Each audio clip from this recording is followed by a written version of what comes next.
Hi guys, welcome back to my YouTube channel Suyash Jaswal. तो जैसे कि टाइटल आपने देख ही लिया होगा, आज है एनवायरनमेंट डे। तो मैंने सोचा है कि अभी मैं एक प्लांट लगाता हूँ अपनी कॉलोनी में और उसके बाद कुछ इंटरेस्टिंग चीजें करूंगा जिसको देखने में आपको भी मजा आएगा। तो व्लॉग में बने रहना, क्योंकि इस व्लॉग में ऐसी बहुत सारी चीजें होने वाली है जिसको देख के आपको लगेगा कि हाँ, ये आपको भी करना चाहिए। तो स्टार्ट करते हैं व्लॉग, लेट्स गो। जैसे मैंने अभी आपको बताया था, मैं एक काम करने वाला हूँ। तो मैं लगाने वाला हूँ एक पेड़। आंटी रुक तो जाओ एक सेकंड, फटफट लगा दूं मैं। तो इस काम के लिए सबसे बेस्ट है यहाँ पे सुषमा आंटी, क्योंकि आंटी है एकदम A1 इस काम में, गार्डनिंग में, और आंटी को बहुत नॉलेज है। तो इसमें आंटी से संपर्क करा और पूछा कि आंटी थोड़ा हेल्प मिल सकती है। आंटी ने बिल्कुल। किसका प्लांट है आंटी? ये फाइकस शो प्लांट है। अच्छा, शो प्लांट है, मतलब इसमें कुछ मतलब ऐसा काम नहीं है शो के लिए। बट हम एक कल वो भी लगाएंगे गिलोय का प्लांट। उसका क्या काम होता है आंटी? आयुर्वेदिक पौधा है। आजकल जैसे कोरोना हो रहा है तो उसमें उसके कूट के उसका रस पी सकते हैं। थोड़ा मतलब उससे इम्यूनिटी बढ़ जाएगी उससे। और ये डबल चांदनी है। ये शिव जी का मंदिर है यहाँ पे। और तो सुगंध नहीं है बिल्कुल इसमें, पर शिव जी को वही फूल चढ़ते हैं, इसमें सुगंध ना हो, वरना उनकी नाक में थोड़ा दिक्कत हो सकती है। तो अभी तो हमने ये लगा दिया यहाँ पे। ये हमारा मंदिर है हमारी कॉलोनी का। यहाँ पे ये पौधे लगा दिए 2। अभी तो मैं सिर्फ यहाँ पे जगह देखने आया था कि कहाँ पे लगा सकते हैं। अब हम कल एक अच्छा वाला प्लांट भी लगाएंगे। ऐसा नहीं है कि ये अच्छा नहीं है, ये भी अच्छा है। एक रिक्वेस्ट और है सबसे कि अब जैसे प्लांट लगा दिया तो मेरा घर वो है और आंटी का घर यहाँ पर है, तो हम हर दिन आ सकते हैं यहाँ पे देखने के लिए। ऐसा नहीं है कि प्लांट बस लगा दिया और उसके बाद भूल गए। हमें बार बार आना भी ऐसे देखने के लिए। इसमें अगर लग रहा है कि भाई पानी की जरूरत है, क्योंकि मैंने बहुत लोग देखे ऐसे करते हैं, लगा देते हैं फिर उसके बाद भूल जाते हैं। अब देखो यहाँ पे आंटी को ऐसे करना है। वर्ल्ड एनवायरनमेंट डे, इसका प्रॉपर मतलब यही है कि प्लांट लगाओ बट उसके बाद उसकी केयर भी करो। वैसे पता है, अगर हम इस पे भी कुछ करें ना, आजकल जैसे फेसबुक में देखा था मैंने, बीज बम, मतलब जैसे कितने यहाँ बंदर कितने हैं ना। हाँ। तो हम जंगलों में ऐसे कर सकते हैं कि गोबर और मिट्टी को मिला के उसके अंदर बीज रख के जंगल में फेंक सकते हैं, जिससे फल वहीं हो, फल के पेड़ हो जाएंगे। तो बीज बमिंग में हम करेंगे किसी दिन जल्दी, अभी नहीं कर पा रहे क्योंकि टाइम कम है। सुबह के बज रहे हैं 5:30 और जैसे ही मैंने कल आपको कहा था कि ब्लॉग पूरा देखना है क्योंकि बहुत सारी इंटरेस्टिंग चीजें करने वाला हूँ मैं। सबसे पहले तो मैं आपको ये बताना चाहता हूँ, इस बार एनवायरनमेंट डे पे जो थीम रखी गई है वो है सेलिब्रेट बायोडायवर्सिटी। तो बायोडायवर्सिटी का मतलब यही है कि हम सिर्फ पेड़ पौधे ना उगाएं, सिर्फ पेड़ पौधों के साथ सेलिब्रेट ना करें। हमको आसपास जो जानवर है उनकी भी देखभाल पूरी तरीके से करनी है, उनको भी प्रॉपर तरीके से खाना खिलाना है। तो मेरे पापा 20-25 सालों से सुबह सुबह दूध लाते हैं, तो मैं वहीं जा रहा था अभी पापा के साथ। अभी आप ये प्यारा सा सनराइज देखो यहाँ पे। और मेरे पापा 25 साल से रेगुलर एक काम कर रहे हैं जो मैं चाहता था इस व्लॉग में तो पक्के से फीचर हो, तो वो मैं आपको दिखाता हूँ।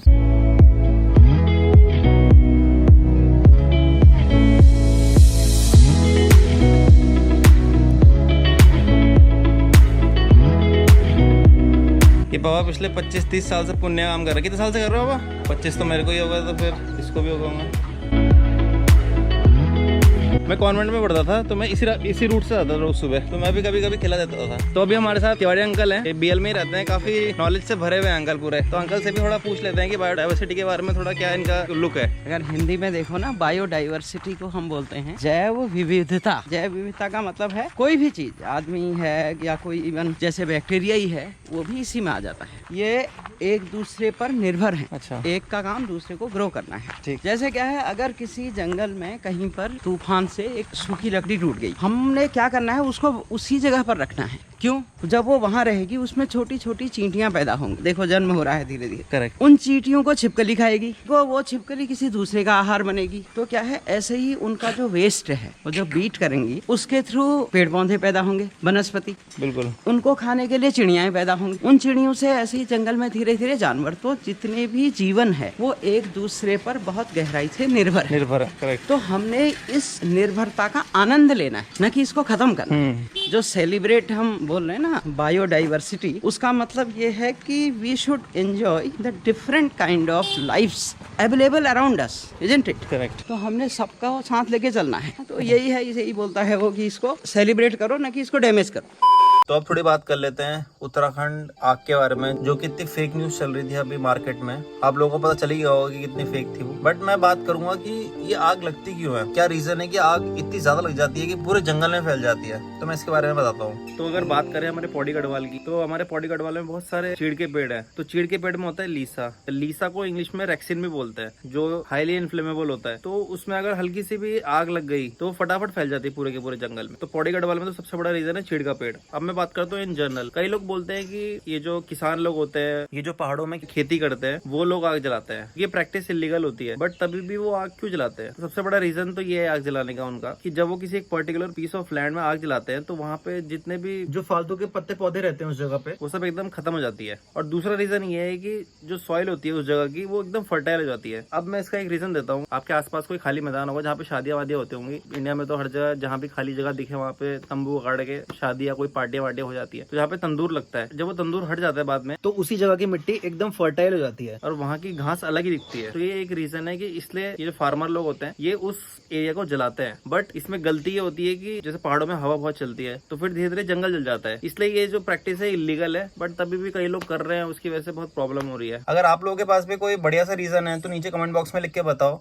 तो अभी मेरे एक दोस्त सर्वेश ने मुझे कॉल किया। उसके घर के सामने एक प्लॉट है, उसी का प्लॉट है, उसमें चल रही है खेती। तो उसने बोला भाई खेती अगर तुझे शूट करनी है तो चले जा। तो मैंने सोचा ये तो बहुत ही अच्छी बात है, एनवायरमेंट डे पे खेती दिखाऊं मैं आप सब लोगों को, क्योंकि शहरों में खेती बहुत कम देखने को मिलती है अब के जमाने में। गाँव में ही देखने को मिलता है जो भी होता है ये सब। तो चलो फटाफट अब देखते हैं क्या हो रहा है वहाँ पे। आंटी नमस्ते।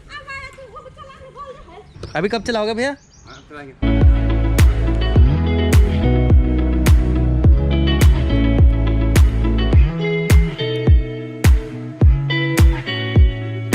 ये देखो इनके मुंह पे बांधा हुआ है जिससे ये सिर्फ काम करें, कुछ खाएं ना काम के बीच में। तो ये जो आप लोगों ने भी देख ली, आप लोगों को भी अच्छा लग रहा होगा देख के। तो आंटी अभी तो ये हल जोत दिया उसने, क्या है इसका प्रोसीजर? इसके बाद ये लगा रहे हो आप अंदर? ये जो आपके हाथ में है, आलू निकल रहे हैं इसमें से। अच्छा निकल रहे हैं। पिछले बार के। अब मक्का बोएंगे। मैं बोऊंगी बेटे सोयाबीन। अच्छा ये सोयाबीन है। ये मक्का है। अच्छा मंडुआ भी बोऊंगी। और कितने महीने में ऐसे मक्के निकलेंगे फिर? ये अगस्त में। हाँ 2-3 महीने में अगस्त मतलब। में खाने लायक हो जाएंगे। कल तो हमने शो वाले प्लांट लगाए थे, अब आज हैं थोड़े जिससे बेनिफिट हो इंसान को। मेडिसिनल प्लांट है। तो ये है गिलोय। अब इसको लगाते हैं हम। इसको ना नीम के पेड़ के साथ लगाओ तो ज़्यादा अच्छा होता है। ये नीम का पेड़। तो आंटी कह रही है कि नीम के पेड़ के सामने लगाएंगे गिलोय की बेल। आजकल कोरोना के लिए तो बहुत ही अच्छा है। इसका काढ़ा सुबह पीना, सारी बीमारियां दूर हो जाती हैं, पेट की जितनी प्रॉब्लम है। अच्छा मतलब ये बेल इसके चारों तरफ ऊपर चली जाएगी। तो गिलोय का दूसरा नाम अमर बेल भी होता है, क्योंकि ये बहुत फायदेमंद होती है, बीमारियां बहुत ठीक करता है। हाँ। तो आंटी ने मेरी इतनी हेल्प करी पेड़ लगाने में, तो आंटी को मैं थैंक यू बोलना चाहूँगा। Aunty thank you. तो इस एनवायरनमेंट डे मैंने एक चीज सोची है, क्यों ना छोटे छोटे बच्चों को इन्फ्लुएंस किया जाए। अब छोटे छोटे बच्चे मेरी वीडियोस तो देखते नहीं होंगे, तो इसलिए मैंने सोचा है मेरे कॉलोनी के बाहर एक छोटी सी प्यारी सी बच्ची रहती है, उसको मैं थोड़ा इन्फ्लुएंस करूँ एनवायरनमेंट डे के बारे में। भले ही वो बहुत इंटेलिजेंट है, उसे ऑलरेडी पता होगा इन सब चीजों के बारे में, बट अगर किसी छोटे बच्चे को थोड़ा बैठा के समझाया जाए ना तो उसके माइंड में वो बात बैठ जाती है। क्योंकि जो चीज प्यार से समझाई जाती है वो इंसान के दिमाग में आराम से बैठ जाती है। एंड जस्ट अ रिमाइंडर, अपनी बैल्कनी में, टेरेस में या खिड़की में कहीं भी एक बड़े से कटोरे में या एक बोल में पानी रख दें। बहुत सारे लोग ये कर रहे हैं ऑलरेडी, बट स्टिल मैंने सोचा एक बार बता देता हूँ, क्योंकि मैंने अपनी आंखों से देखा है जब इसमें पानी नहीं रहता तो जो कबूतर रहते हैं, चिड़िया रहती है, चोंच मारती रहती है इसमें, मतलब बताने के लिए कि कोई सुन ले आ जाए। और ये मैंने देखा है खुद, ये मैं किसी ब्लॉग में डालूंगा जरूर। अब बताओ, इधर देखो, आपका नाम क्या है? अनैच्छा। तो जैसा कि मैंने अभी आपको बताया था कि कैसे कैसे बचपन से ही ये चीजें इनकलकेट करनी होती है कि पेड़ पौधों को पानी दें और जो आसपास जानवर है उनको भी थोड़ा खाना खिलाएं और उनको पानी दें। आपसे अब मैं पूछता हूँ कि आपका गार्डन है ना अपने घर के बाहर, आप अपने गार्डन में पेड़ों को पानी देते हो? देते हो ना, वेरी गुड। आपके वहाँ पे आम का पेड़ भी लगा है ना गार्डन में? तो क्या करते हो आप उस आम के पेड़ में? झूला झूलता हूँ। आम का पेड़ किसने लगाया गार्डन में? नानी ने। नानी ने लगाया? तो नानी को देखते हो ना आपकी नानी कैसे काम करती है गार्डन में पूरा, तो आप सीखते हो फिर थोड़ा कुछ कुछ? मैं तो झूला झूलता हूँ। तो थोड़ा थोड़ा सीखा करो ना फिर कि नानी कैसे कर रही है। तो बड़े होकर नानी बनना है ना? मुझे थोड़ी ना मनना है। गाय भी है ना आपके घर में? गाय नहीं है? डॉगी है आपके घर में? डॉगी भी नहीं है? कुछ भी नहीं है। फिश है? हैं? तो फिश को आप खाना खिलाते हो? कभी कभी। अरे वेरी गुड। तो जैसे आप फिश को खाना खिलाते हो ना कभी कभी, तो वैसे ही घर के पास कभी डॉगी आता होगा तो डॉगी को खिलाते हो कभी रोटी या कुछ देते हो? बिस्किट भगाते हो? तो भगाना नहीं है ना उसे, कभी कभी खिलाना भी होता है। वो मेरे घर में आ गया, वो खा रहा ही नहीं था, खा नहीं होता तो उसका पेट, बिस्कुट दिया था तो उसका पेट भरा हुआ उस दिन। आज के बाद कभी भी जैसे कोई आए ना, डॉगी या कोई गाय आए घर के बाहर गेट पे, तो उसे खिलाना। हाँ वेरी गुड वेरी गुड। चलो ठीक है, फिर बाय बोल दो फिर सबको। बाय। तो अभी तो आपने वो बात सुनी होगी जिसमें एक प्रेग्नेंट हथनी को कुछ दिमाग से पैदल लोगों ने पाइनएप्पल खिलाया और उसमें पटाखे भर दिए और वो उस हथनी ने खा लिया और उसके मुंह में ही वो पाइनएप्पल फट गया। मतलब कितने इनसेंसिटिव लोग हैं इस दुनिया में, आप देख सकते हो। हर समय न्यूज़ आती है कि किसी कुत्ते को बहुत ही बुरी तरीके से मारा है, किसी बिल्ली को बहुत बुरी तरीके से मारा है। तो मतलब कैसे कैसे इंसान पैदा हो रहे हैं इस दुनिया में, मतलब बोल नहीं सकते इस चीज को। वो हथनी 3 दिन तक ऐसे ही खून में लथपथ रही हो बिल्कुल, और शायद उसकी सूंड में और उसके मुंह में मक्खियां आ रही होंगी, इसलिए वो तालाब में चले गई क्योंकि उसको इतना दर्द हो रहा होगा। सोचो मेरा हाथ एक बार पटाखे से जल गया था, मेरे को इतना दर्द हो रहा था, उसका तो पूरा का पूरा मुंह फट गया होगा। और जब इतना दर्द होता है ना तो इंसान पागल हो जाता है। बट उस बेचारी हथनी ने कुछ भी नहीं रिएक्ट किया, ना गांव में कुछ तोड़ फोड़ की, ना कुछ भी नहीं किया उसने। वो चुपचाप जाके खड़ी हो गई एक जगह और उसके बाद वो जाके तालाब में बैठ गई कि यार मुझे इतना दर्द हो रहा है तो मैं ये दर्द झेल नहीं सकती। वो तालाब में जाके बैठ गई। मैं तो कह रहा अगर वो पहले दिन ही रिएक्ट करती थी ना, तोड़ फोड़ करती, गाँव में जाके कुछ करती, तो पहले दिन ही पता चल जाता और फिर क्या पता डॉक्टर कुछ इलाज भी कर सकते उसका। ऐसी हालत हो गई थी उस बेचारी की कि वो कुछ बोल भी नहीं पाई। और सबसे बड़ी बात तो है कि बाद में पता चला कि वो प्रेग्नेंट है। तो जो डॉक्टर वो पोस्टमार्टम कर रहा था, वो भी जब पोस्टमार्टम में उसको पता चला कि वो प्रेग्नेंट है, वो तक रोने लग गया कि यार मतलब क्या हो गया लोगों को, कैसे कैसे काम करने लग गए हैं। और ये कोई नहीं होगा, ये कोई जॉब वाला बंदा नहीं होगा, ये छोटे बच्चे नहीं होंगे, ये जो आजकल की यूथ है जो कुछ नहीं कर रही है, घर में खाली बैठी है, उनके दिमाग में पता नहीं क्या आया होगा, ये पक्का उनके काम होगा, ये मुझे ऐसा लगता है। और दूसरी बात ये है कि ये जो इंसिडेंट हुआ है, ये हुआ है केरल में, एक मल्लपुरम डिस्ट्रिक्ट है, वहाँ पे हुआ है। और मैं सरप्राइज इसलिए ज्यादा हुआ कि ये केरल में हुआ है बिकॉज अभी 2-3 महीने पहले मैंने एक न्यूज देखी थी जिसमें केरल में एक हाथी है, उसको भगवान की तरह पूजते हैं और उसकी डेथ हुई थी उस हाथी की। तो लोगों ने पूरा कोरोना वायरस चल रहा था उस टाइम पे, और लोगों ने पूरी महफिल निकाल दी उस हाथी को श्रद्धांजलि देने के लिए। डालों पर चहकती वो चिड़िया, उठता था जिनसे संसार, जंगलों में झुलसते पेड़ हो या स्वच्छ पानी को तरसे ये जानवर, सब झेल रहे आज प्रकृति की ये मार। वक्त एक वो भी था जब पेड़ पौधों, शुद्ध हवा और पशु पक्षियों का शोर था। जाने कहाँ खो गया धरती माँ का वो अवतार, इसमें सिर्फ अपना ही दोष था। कोशिश बस अब इतनी है, करना है अब बचाव, आओ मिलकर पकड़े हाथ और रोके ये वन कटाव।